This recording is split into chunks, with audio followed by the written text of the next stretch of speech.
So I always wanted to be on somebody's stage growing up. If you walk into my childhood home, walk up the stairs, go into my bedroom, you see 6-year-old me, puffball in one hand, puffball on the other side, dolls lined up on my bed with my brush in my hand, pretending to be Oprah. So Ken, what's going on? Tell me about what's going on with Barbie. Yeah, Barbie, how do you feel about that?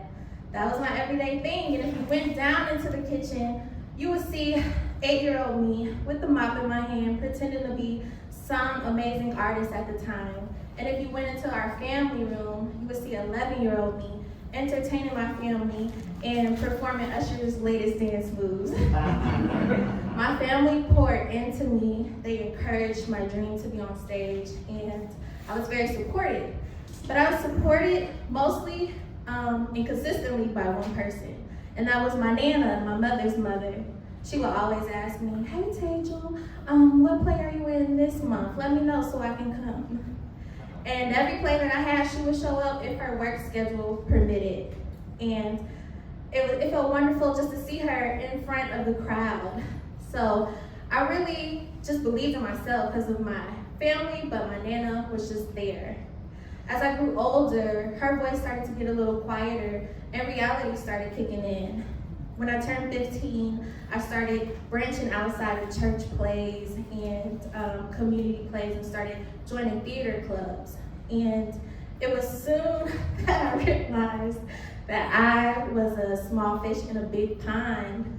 I was in a space with theater teenagers, or theater machines, I like to call them, that have been performing and in classes since they were 3 years old. And my only experience had been, again, church plays, school plays, and so I was kind of, on the back end. I learned very quickly that you can have that it factor and all the passion that you want, but if you didn't have any training, you were kind of gonna be girl in the park number 4. So after trying out for plays and constantly getting not so great roles that I thought at the time were so great, like girl in the park number 4, it kind of was a strike to my pride. I had grown up in this space. But during that time, my Nana would always ask me, "When's the next play? When's the next play?" And by the time I became a senior in high school, even though my love for theater had slowed down, my grandma did not slow up. She was even harder on me. "When's your next play? When's your next play?" And so from her support, I decided to give it one last try. I decided that for college, I was gonna apply to 2 options, right? It's either gonna be the University of Dayton for English to be a teacher, or I would apply for Wright State and audition for their amazing theater program that I heard nothing but great things about. So I applied to both. And I had my audition practice for months. I remember my song, it was All That Jazz from Chicago. And my monologue was a monologue from a monologue book, I don't know, some random thing. And I bombed that thing. I stopped singing too early. I forgot my monologue lines. 4 weeks of practice just wasn't enough. And so that's when I guess I just was like, God decided I should be an English teacher, and that's it.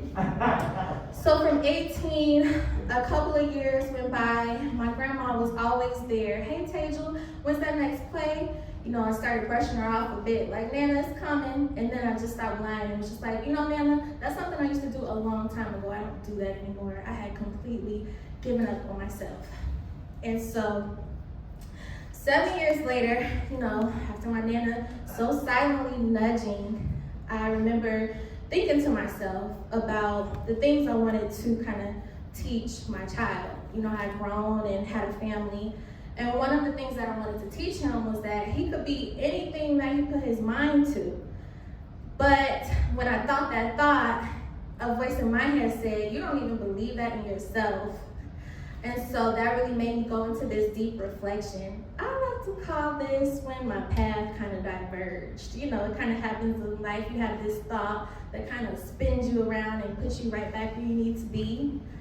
And so 2 months later, I had an acting coach. I was in the community play Dream Girls, and y'all, this time I was girl in the bar number 3.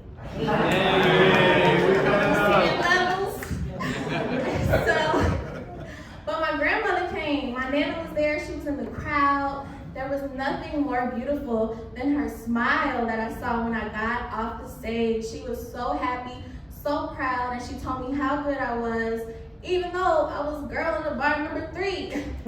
And I said that. I said, Nana, thank you so much. I really appreciate you. I was just girl in the back number 3. And she said, that's okay. You start and you keep going and you keep going and you keep going. And so here I am, just going. Thank you.